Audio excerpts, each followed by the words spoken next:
Good morning and welcome. I'm Andrew Schiff, CEO at the Rhode Island Community Food Bank. Thanks for joining us for today's town hall. The Food Bank is releasing our 2021 status report on hunger in Rhode Island. After I present findings and recommendations from the report, you'll be hearing from Luis Guardia, the president of the Food Research and Action Center, FRAC.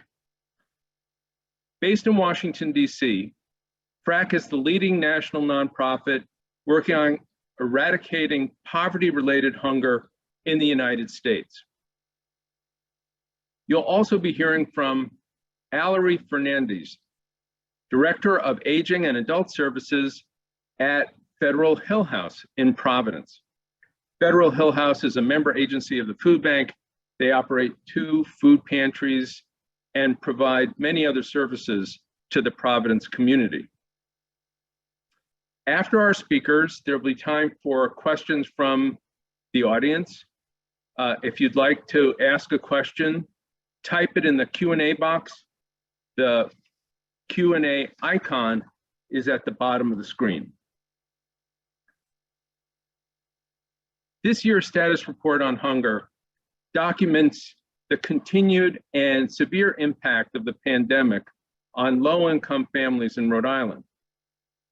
Every single day at the food bank, we see the hardships faced by low-income families. Over the last 20 months, they've suffered the most in terms of illness, job loss, and financial losses. The damage done is going to take a long time to repair. We also recognize that it could have been much worse. The status report details the massive amount of federal assistance delivered to Rhode Island to counter the economic fallout from COVID-19. We list the many federal programs and benefits that help low-income families purchase food. Households enrolled in SNAP, the Supplemental Nutrition Assistance Program, saw a significant increase in benefits. So did women, infants, and children enrolled in WIC. Families with school-age children got help through a new program, Pandemic EBT, when schools were closed to in-person learning and their kids were missing out on free school breakfast and lunch. While these pandemic relief measures were extraordinarily helpful, most are only temporary. As these programs and benefits end, we're concerned that more families will be at risk. Let's go to the first slide. Thank you. The most recent study of food insecurity in Rhode Island shows that 1 in 6 households cannot meet their basic food needs. The study was conducted by Blue Cross and Blue Shield of Rhode Island and researchers at the Brown University School of Public Health between April and August 2021. They found that 18% of Rhode Island households are food insecure, which is double the rate found before COVID-19. There were even higher rates of food insecurity for Black households and Latinx households. Let's go to the next slide. 1/3 of Black households in Rhode Island and 1/3 of Latinx households reported not being able to afford adequate food, 1 in 3. We should be very alarmed by these high rates of food insecurity and persistent racial and ethnic inequities in Rhode Island. We may have hoped for a fast rebound from the devastating impact of the pandemic on our economy.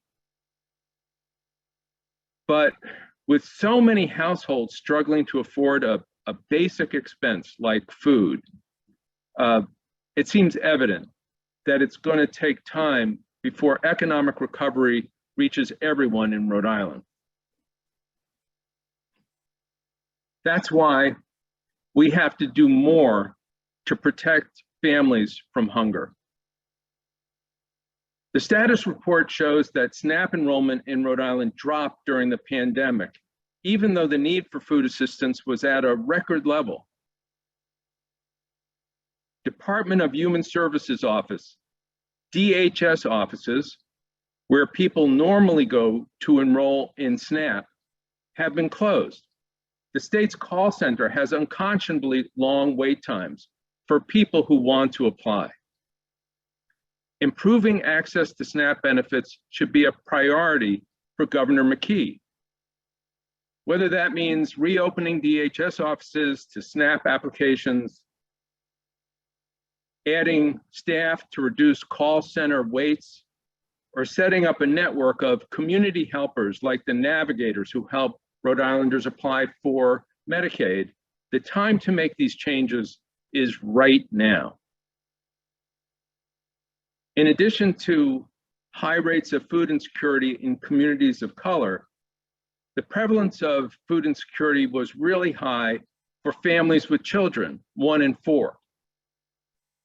Families with children have faced many additional hardships during the pandemic, particularly parents who had to stay home to take care of their kids. Fortunately, in a recent change initiated by the Biden administration and approved by Congress, the child tax credit was expanded so that families at the bottom of the income ladder can receive $3,000 per year per child under age 18. The expanded child tax credit has the potential to reduce child poverty, to end child hunger, and to directly address racial and ethnic inequities, since the greatest gains will be seen by Black and Latinx children. Like many other benefits and programs that were initiated during the pandemic, these improvements to the child tax credit are temporary. We call on our Rhode Island congressional delegation to make the expanded child tax credit permanent. And everyone in the audience today can help us advocate. Key action steps are listed on our website, rifoodbank.org/advocate. Please check it out. There's no question that federal assistance prevented widespread hunger and suffering during the pandemic. In designing its relief measures, Congress turned to FRAC, the Food Research and Action Center, for their knowledge and expertise in what would help low-income families and what would help them immediately. FRAC's advocacy was critical in getting Congress to act and implement all of the extra benefits and nutrition programs that I was describing before. We're very fortunate to have as our guest the president of FRAC, Luis Guardia. He's here to share FRAC's unique national perspective. Welcome, Luis. Thank you so much, Andrew, for those kind words. And at FRAC, we work tirelessly for this, but we don't do it alone. We need you all within our network, everyone who's joining this call, both if you're working on food distribution, working in advocacy, it all is incredibly important and so meaningful to families during this time. But what I want to do is I just want to start out by tipping our hat to something, Andrew, you acknowledged, which is a movement forward in the Buildback Better Act. So I think it's important we realize this is a historic, absolutely historic moment in our fight against hunger and for greater equity. The House passed the Buildback Better Act, which includes community eligibility, which can feed 9 million more children nationwide, and strengthen the summer EBT and other anti-hunger poverty provisions. We know that in Rhode Island, about 150 schools will become eligible for CEP, community eligibility, servicing 31,000 children. 75,000 children in Rhode Island, we believe, will be eligible for summer EBT, again, providing them the nutrition they need when they're not in school. And as you mentioned, Andrew, it's so important, the child tax credit, it needs to be made permanent beyond 2022. And just to echo what you said, it has played a significant role so far and can play an important role going forward, tremendous role. These are so important for the communities we serve. And I was just reading last week in the Washington Post article that families are using this for their basic need, including the things we care about, which is putting food on the table. So it is so important to tell your senators to pass the Buildback Better Act. Not just tell your senators in Rhode Island, but call your cousins and your aunts and your uncles and your kids or your brothers and your sisters, your friends, college roommates, people living in other states. It's so important that all the senators understand that there is a national desire for this to happen, because it's as we all been following the politics in Washington, the margins are very, very thin. We really, really need to push this forward, and I know that as a community working together, we can do it, but we can't take things for granted. So this act, as great as it is, it builds on so much of the previous efforts that we've seen. Again, thanks in part to your advocacy. Things like the child nutrition waivers, pushing forward to have USDA extend those waivers as we're doing right now. And this is clearly helping us on the path to what we're looking for, which is healthy school meals for all. We see momentum building on that. Maine and California have passed bills providing healthy school meals for all.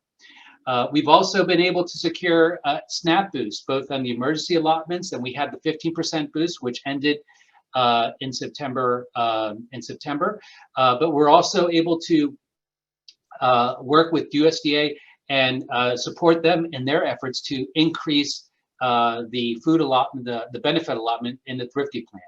But once the 15% ended, and then the emergency allotments that are based on a pandemic declaration, and as Andrew, as you mentioned, we too are concerned families across the country can face a hunger cliff, and we need more adequate benefits. We need to increase those levels.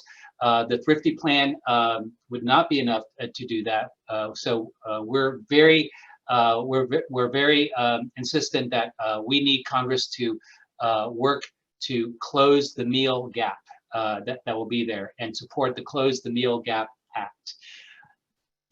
But as we've seen, there is more work to be done. As Andrew was indicating in the Rhode Island report, that echoes a lot what we've seen nationally.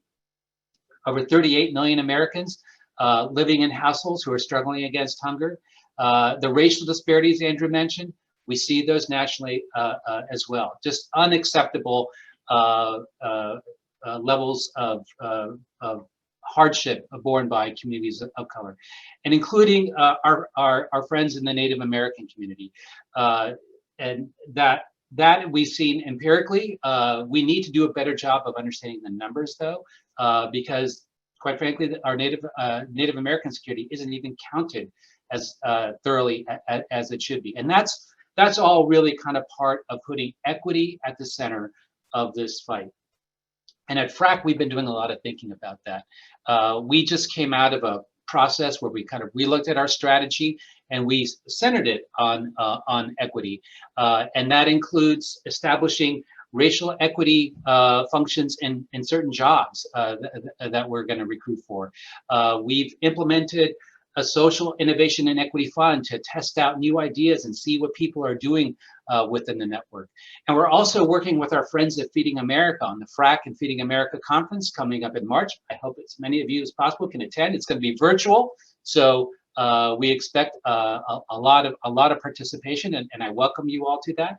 But working with them to include people with lived expertise in the discussion. So not just in the discussions, but also in the planning for it as well, because we really need people in at the ground floor. And we're encouraged that the USDA is also making efforts on this front by starting the USDA Equity Commission.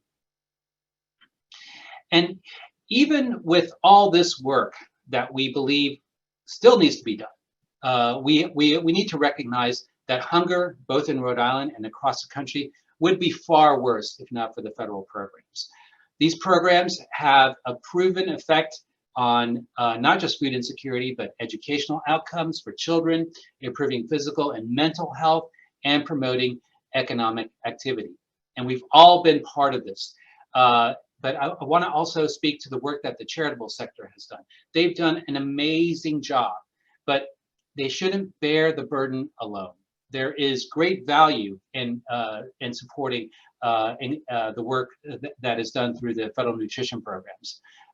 Firstly, the economic growth that we've seen, and it's been proven. For $1 of SNAP benefits, it generates from $1.50 to $1.80 worth in economic activity. And the resiliency that builds within our systems, we saw that early in the pandemic. So because SNAP rides the regular rails of commerce, it strengthens all parts of the food chain. The federal programs are also incredibly important to feed our nation's children through the school meals programs and programs like WIC.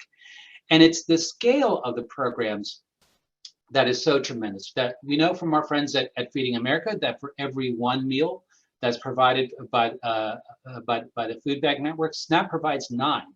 And it's with this scale that we can learn more about the fight against hunger. And I want to talk a little bit about what some of those lessons have been. First of all, we're really excited about healthy school meals for all. We're excited about the community eligibility provisions that'll get us further there, because we've seen that this works. We've seen that families have been able to access meals much more easily than they have before. And the Rhode Island report that Andrew was talking about mentions school meals as a key part of alleviating hardship during the pandemic. So we need to make healthy school meals for all permanent.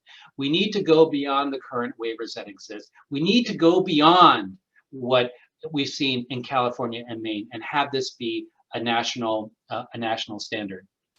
Another lesson we learned was the importance of pandemic EBT. What a great innovation this was that was made possible with your advocacy and the help of all of our advocacy partners to feed children when they are when there is a pandemic, when there are other things that keep them away from feeding sites. We heard it couldn't be done, but you know, the pandemic made us do it and kind of forced us all to make that a priority. The WIC waivers also, we've seen that as Andrew was also mentioning, access to some of these programs because of closures and because of not being able to do face-to-face interaction. The waivers that we've seen in WIC for implementing things like telehealth were just a game changer. Now, we know that there's a lot of good work to be done, but we know it's going to take more than the federal nutrition programs. It's going to take more than the work we do as a charitable sector to end hunger. We also at FRAC believe we need to address the root causes. We need to address systemic racism. We need to address things like affordable housing, livable wages, healthcare. There's so many things that affect hunger, and we're committed to looking at them and also helping support other communities that are addressing these issues as well. And it's because there are so many factors, you know, FRAC is very, very committed to joining the call for a public and a national commitment to end hunger that addresses all the various issues. And we believe that the conversations that are going on that are promoting a White House conference on hunger, health, and nutrition can do just that. bring in people with lived expertise, bring in people from other communities together, because hunger, it's a multi-factor problem, and it needs a lot of folks to commit to this conversation. This is a conversation that's long overdue. There was a White House conference, but it was over 50 years ago. Over 50 years. A lot has changed in the work that we do. So it's important that we raise this up to a national conversation and we have these voices. So what is it more that we can do? Well, we've talked about all the great work, but we know that the solutions to hungers exist. We need the political will to do them. So we thank you very much for the work you've been doing. We invite you to join FRAC in this fight by visiting frac.org. There are a great number of reports that we have. They will be, I believe, available in the chat that echoes some of the things that you've seen in the Rhode Island report, and also register for the FRAC Action Network on our website. This will help connect you and people within your networks with their members of Congress. And as I said earlier, it's a very, very important time for us to do this and to show our support for these programs. So I just want to say thank you so much for this opportunity, and thank you, Andrew, for the opportunity to speak with your community and for all the great work that you guys are doing. Thank you, Louise. That was terrific. And, I just want to reiterate that at the food bank, we always look to FRAC for your expertise and guidance on the most important issues. And I think right now, and bringing together this White House conferences is such a good idea, because we need to learn from the pandemic, learn from this experience. And we got to test programs that we never had an opportunity to test before. And what the test proved, they were really effective. Yeah, very, very much so. It's all about the timing, right? We know that there was a hunger problem before COVID, and for the past year and a half, it's continued to be, as they say, an above the fold issue news in the news business. And making sure that as we look forward, because we all want to get past this, right? We all want to get past the health emergency, the economic crisis. But as we are looking forward to that, and as we're thinking about it, but it's these other lessons, as you mentioned, are fresh in our mind. It's so important for us to leverage the moment to make sure we keep that going, because it's, as you know, when I've traveled around the country a little bit, I heard from folks. Going back to normal, it might be good for some folks. It's not good for a lot of folks who were suffering before COVID.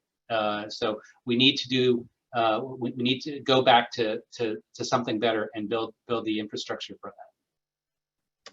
That's such an important point. And I know that our audience members are going to have a lot of questions for you, but before we get to their questions, let's hear from Allery Fernandez. Allery is the Director of Aging and Adult Services at Federal Hill House, and she knows firsthand how families in Providence are struggling to get by. Welcome, Allery. Thank you, Andrew. Thank you, Louise. And thank you to the Rhode Island Community Food Bank for inviting me on this town hall. And it's such a great pleasure to be able to talk about the experiences of our guests and also my personal experience working at the pantry. When I think about the pandemic, the date that comes and burns in my brain is March 16th, 2020, kind of as like a day where the world was just turned on its axis. And, our Federal Hill House staff were coming in, just very uncertain of the future. But we also knew that this was a parallel process, and that just as uncertain and scared and fearful as we were, that we were going to, hear and experience, and hear the same fears that a lot of our guests were also going through. And so we really served a greater purpose of just making sure that our pantries, OFC and Swiss Street were the most reliable and dependable resource for folks during a very uncertain time. We anticipated that there would be an influx in guest participants, but the influx that we did receive within that first week was it was astronomical. Onlyville Food Center and Swiss Street saw just a massive amount of new participants coming to the food pantry. We went from serving, on average 200 families a month to up to over 1,000. OFC has seen some numbers during the month of serving over 3,000 individuals. And the needs were there based on the impacts, the negative impacts of the pandemic. As it's highlighted in the report, the racial and systematic oppressions that have gone on in this country for many, many years were only exacerbated. And we were able to see that firsthand at our pantries. One of the things that was really helpful is the support of the Rhode Island Community Food Bank in ensuring that even though we were going through these really uncertain times, that we were able to meet the demand of the amount of new participants that were coming in from increased poundage of food, fresh produce, meat, dairy, and it was very essential and helped a lot of our clients out. I think of a particular story of a woman who had recently immigrated from Dominican Republic, who had come here, in search of a new life and new opportunities, and got here with her children and was living with family, but was also anticipating for her husband to come as well. And due to the pandemic, his arrival was delayed, and she was forced to really come up with an idea of like how to take care of her family, how to get food on the table. She had no resources, was very new to this country, didn't know where to go, didn't know what to do. And a friend of hers recommended that she come to the Swiss Street Food Pantry.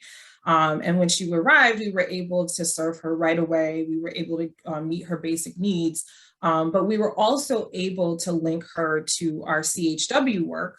Right now, we have a community health worker that is directly linked to our food pantries, because we all very much know that food disparity is not the only thing that our guests are experiencing on a daily basis. They are dealing with so many different barriers. And we wanted to be able to use our community health work as a way to support the clients that were coming into the pantry. And so we included in our intake applications, we were asking clients of any additional resources that they needed, from rental assistance to assistance with applying for benefits. And this particular guest was able to get connected to our community health worker, and she was not only able to register her for the food pantry so she could continue to come and get food for her family, but she was also able to connect her with mental health services. She was also helping her with health navigation, as well as she was also able to support her with benefits applications as well, which made such a huge difference.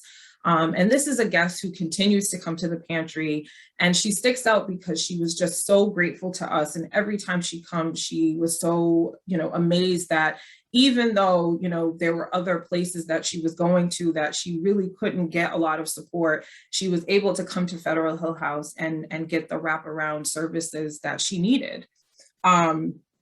Not only were we, serving adults and families, we were also prioritizing our seniors during this time. Our seniors were the most impacted by the pandemic. They were isolated. They were the most vulnerable. And a lot of them also just was so completely disconnected from their families. And so almost immediately on the onset of the pandemic, we were delivering cold lunches to these seniors.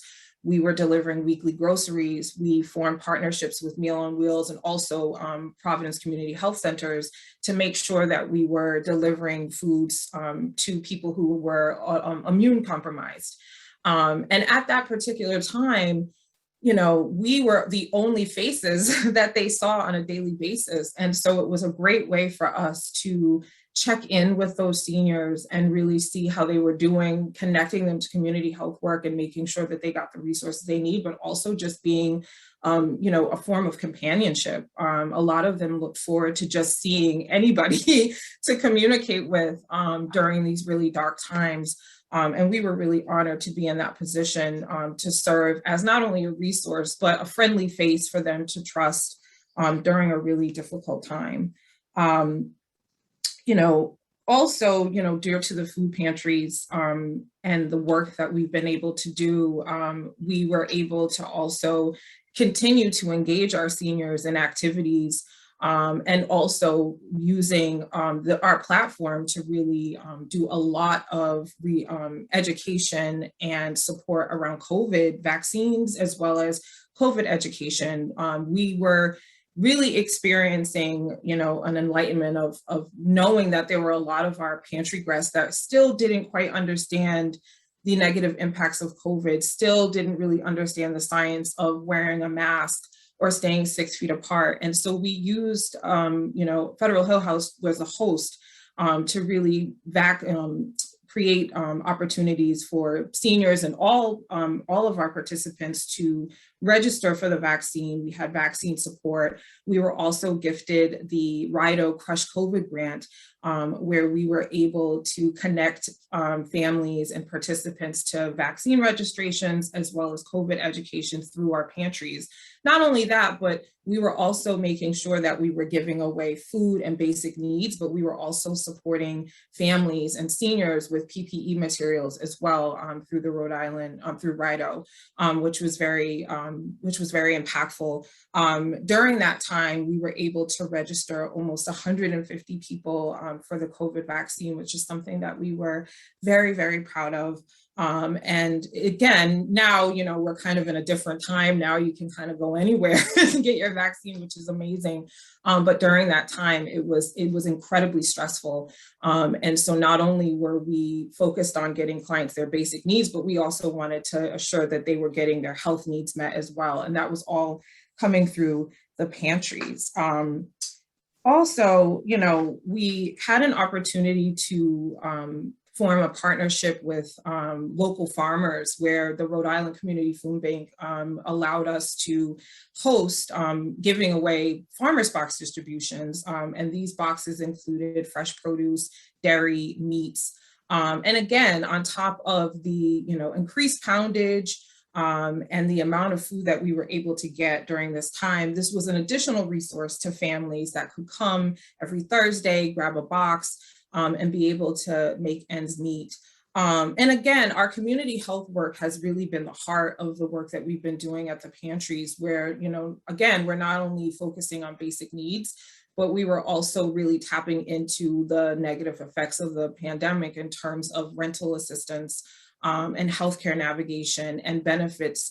We have a community health worker who spent many, many days, not being able to connect with people in person, but being able to talk to people over the phone and support them and walk them through the application process so they can have the benefits that they need, connecting them to Rhode Island Housing and having a specific contact at Rhode Island Housing so they can get the rental assistance that they needed. So all of the work that we did was really around addressing a lot of the systematic and racial oppressions that are happening. And again, as my colleagues have mentioned, we don't expect to wave a magic wand and for all of these disparities to be eliminated.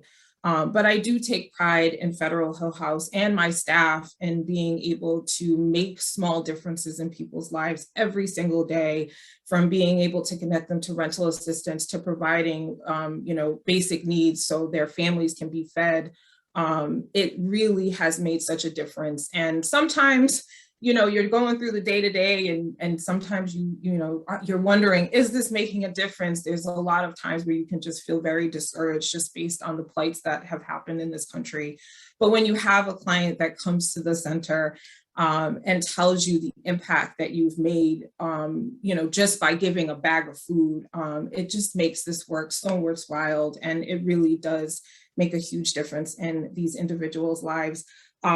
Lastly, I did want to just highlight and just a special thank you to the Federal Hill House staff for their resiliency and their diligence in serving the community in which they love. Again, this was a very challenging time for us all, but they really showed up and were in the front lines of the beginning of this pandemic, really making sure that all the clients' needs were met, and just showing a great love of supporting our community. And we continue to support our community. We continue to, innovate different ways to keep our seniors engaged, to tie into our community health work and how much range we can do in terms of helping other people's lives.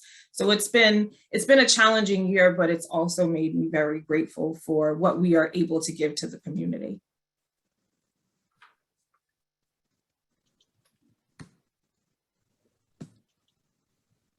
Thank you, Allery. No, it's so important that everybody understands the amazing work that you are all doing at Federal Hill House and the holistic approach that you take. That folks are getting connected with health resources, housing resources. You're looking at the whole person, the whole family. Yes. And it makes such a big difference in their lives. Oh, absolutely. Yeah. I again, as I mentioned, food disparity is just but one barrier that a lot of our families and our guests are facing.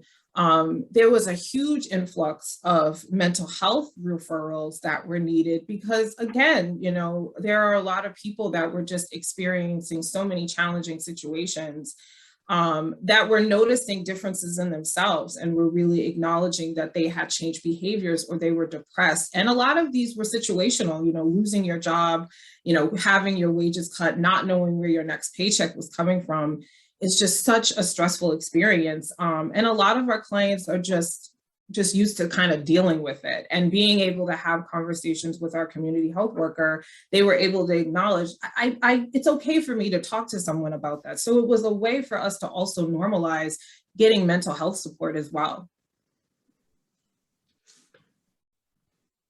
This crisis has gone on so long and people have been so isolated that, like you said, there are some folks that the only person they were having contact with was the staff, you and the staff at Federal Hill House. Yes. I know that our audience members have questions. We're going to go to questions in a second, but I have my own question for you.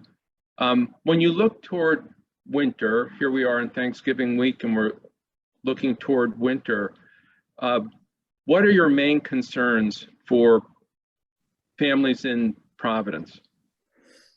As the winter season comes up, I feel my concern every year is utility assistance. We're seeing a huge influx of referrals coming in for that, in terms of just not having enough money, not being able to communicate with, the utility companies and be able to properly advocate for themselves and their families. But that's something that I worry about is just the loss of utilities and the impact and how that, kind of is a domino effect on, their basic needs, storing food, et cetera. It's a worry of mine every year. But I definitely think that this year, based on the referrals we received, we're going to need a lot of support in that matter. Okay. That's really important for everybody to understand and know at a time when utility expenses, heating expenses are all going up much, much higher than they were last winter. Yeah. Yeah. And I mean, you can see it reflected in the gas prices today. And it's just even in produce, everything has increased in pricing. I think a lot of the feedback that we've gotten from guests is like, oh my God, I'm so happy to receive a bag of kale because I can't get, an affordable, I can't get affordable kale at the grocery. It's just all of these produce and foods have just become astronomical in price. So even before they were struggling and now even more so. So that has also been something that we've heard a lot from our guests that have been so incredibly helpful. Absolutely. So now I'm going to, you stay, Allery, with us. I'm going to invite Louise back and introduce Lisa Roth-Blackman, our Chief Philanthropy Officer, who's been monitoring the questions from the audience. And welcome, Lisa. Good morning, everybody. I have a few questions I want to pose. Andrew, I think the first one will go to you, and that is, what is the food bank doing specifically to address the disparities in food insecurity between white households and households of color? So we are engaging in a community needs assessment this year to try to hear directly from people who are underserved in Rhode Island, not just by the food bank, but by all of the federal nutrition programs too, to understand what are the barriers to people getting help, particularly in communities of color, for recent immigrant families.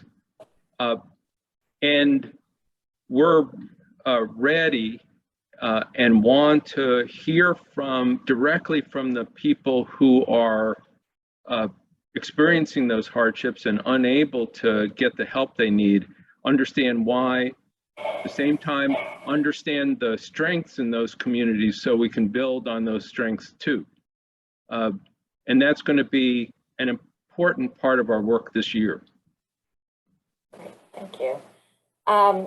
Luis, I think this one is for you. I know you spoke quite a bit earlier in the presentation about the community eligibility provision and how many more kids that can help. And for those who are not as familiar with some of the intricacies of the federal nutrition policies, can you talk a little bit about what that is and how it works to help kids? Yeah, so community eligibility is a tool in the child in the school meals program that allows schools to qualify for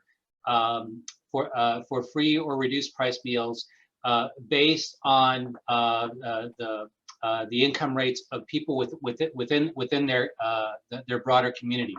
I think the other thing I would mention is that there is a provision within the Buildback Better plan for states to be able to implement this statewide, which is also quite significant.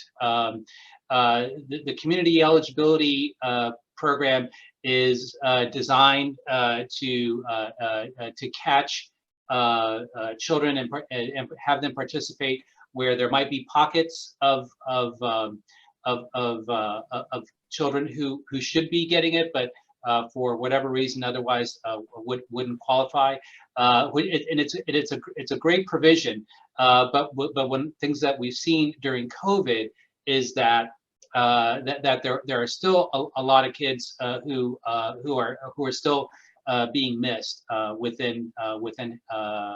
even within community eligibility. So we're very excited that the Build Back Better plan has includes some provisions to expand that eligibility, so make it easier for schools and school districts to qualify for to provide for free school meals through both the changes in the formulas that are there, as well as the statewide eligibility provision. But we believe that every child should have access to free meals. We know it improves academic achievement. It improves their health. It improves behavioral outcomes. We provide kids with everything well, not everything, but we provide them with a lot for school. We provide them with transportation. We provide them with textbooks. For Pete's sake, sometimes we provide them with a soccer jersey, but can't provide them with a meal. I mean, this needs to be an essential part of that infrastructure. Thank you. Allery, I have one for you. And the question is, how did you engage a community health worker? Did you receive grant funding, or was it funded by Rhode Island Department of Health? So our community health work was formulated through our partnership with One Neighborhood Builders and the HES, Central Providence Coalition, where we work together as a community health worker cohort. So we received fundings through One Neighborhood Builders due for COVID support. And the community health worker was a part of that contract. And we are still instilling to this day because it's such a valid part and it's so essential to our pantries at this point. But yes, we work collaboratively with the cohort, and it's a really great, collaboration because they're able to come together as community health workers and address a lot of the racial and systematic oppressions that are happening, but also talk about case specifics of how to get help and what resources to point to. So it's been very beneficial for our community health workers. Great, and a follow-up to that, people are fascinated by the work and hearing about how you're making those connections. I'm going to let you speak to this, and then Andrew, if you want to jump in sort of broadly to speak about the network and what you know, that might help folks. How do you recommend other supplemental and emergency food organizations start to make those important connections? And amazing work, she says. Oh, thank you so much. In realistically, it's all about sustainability and funding, really, and really looking at a lot of the grants that are offered through the state and the city. But I do feel that it's something that Federal Hill House has been thinking a lot about over the years of really using the food pantry as an entryway to support families. I don't know if a lot of people know, but Federal Hill House serves all age ranges from infants to seniors.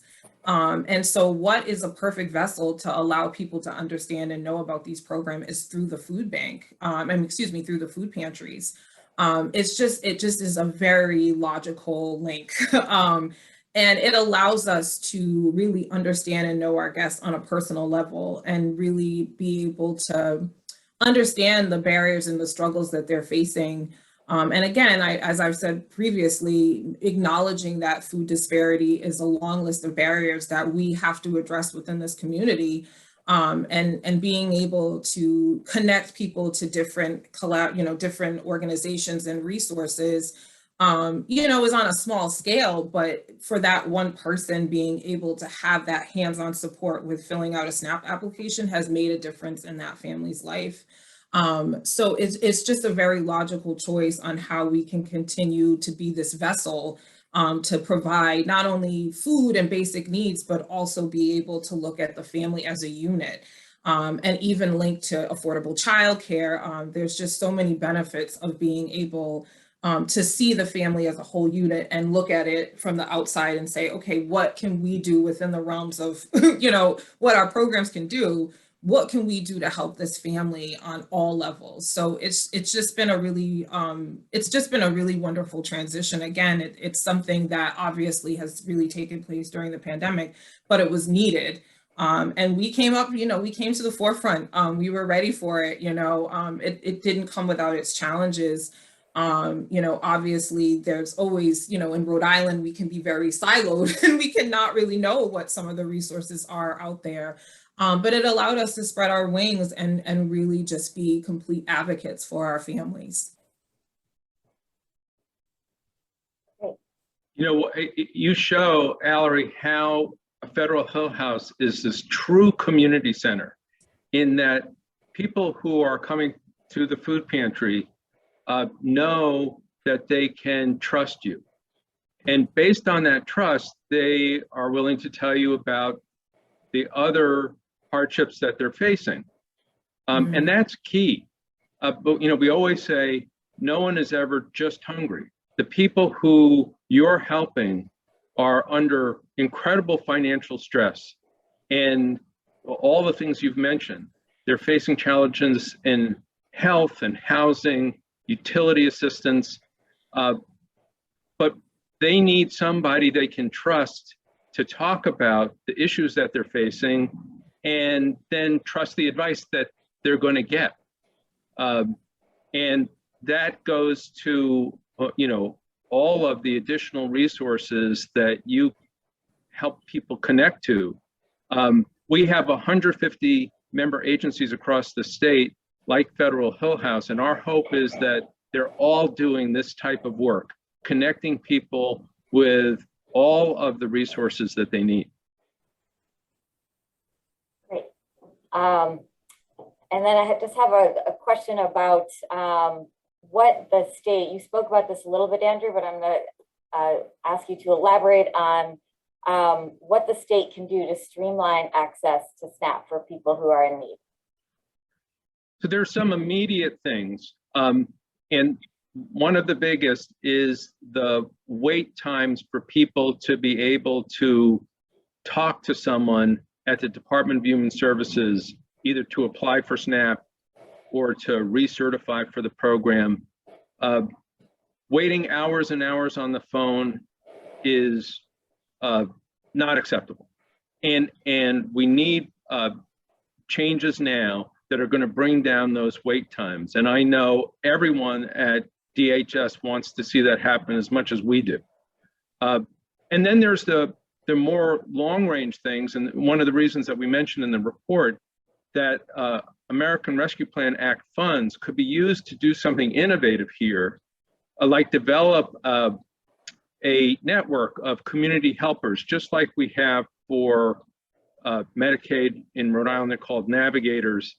And they have done such a good job. Again, it's back to Federal Hill House and the trust. People trust navigators to be able to help them access healthcare, Medicaid, and so they are willing to tell their situation, take advice, and it leads to much higher rates of enrollment. And of course, for Rhode Island, the return on investment is really important. If we can get all eligible families enrolled in SNAP, for example, the additional SNAP benefits are spent where? They're spent in our local grocery stores, supermarkets. It just is going to help our local businesses and our local economy. And that's something that Governor McKee should be paying attention to. Thank you. Any final comments to wrap us up? Anybody, Andrew, Luis, or Allery? All right. Oh, I have one other question that just came in, and then we'll wrap it up. There's concern about how SNAP outreach seems to have decreased, and is there a plan for that to be improved? Yeah, I can. I was going to actually speak a little bit to that, piggyback on Andrew's last comment.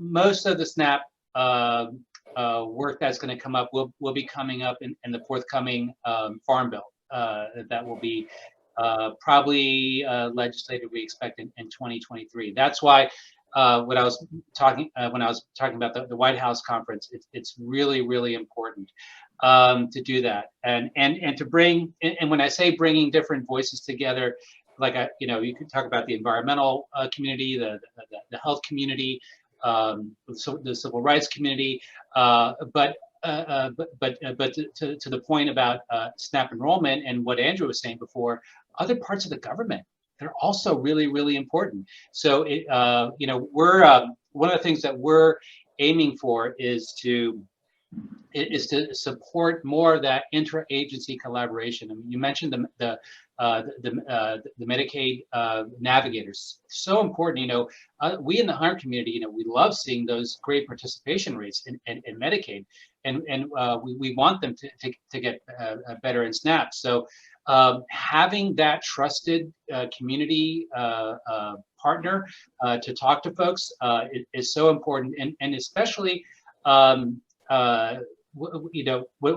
in terms of not having to kind of reinvent the wheel over and over again. If you have these systems and you have people who are able to qualify for Medicaid, they should be able to qualify for SNAP. And we should have and also we should have these partners also reach out to the communities that might have a little bit of reluctance to come forward, like some of the immigrant communities. There was a very, very harmful, very negative narrative around engaging in these that we saw previously from the government. So that chilling effect we know was real, and there are great efforts being made to work with the immigration agencies to make it clear that people can come forth for these programs. But ultimately, yeah, we need trusted community partners. That's who people are going to listen to. So it's so important to have that be part of the mix. And so this really connects everything we've been talking about today. So we have this wonderful national partner bringing better benefits and improving the federal nutrition programs that are going to help so many low-income families in Rhode Island. But they only get connected to those benefits through our wonderful community partners like Federal Hill House. So this is how it works. And for people, our audience members, folks who have joined us today, you can help us by advocating, supporting all the things that Louise talked about. Get in touch with our congressional delegation, reach out to the governor. You can make a difference and you can help us make a difference. So thanks everyone for joining us this morning. And thank you so much, Allery. Thank you so much, Louise. Thank you.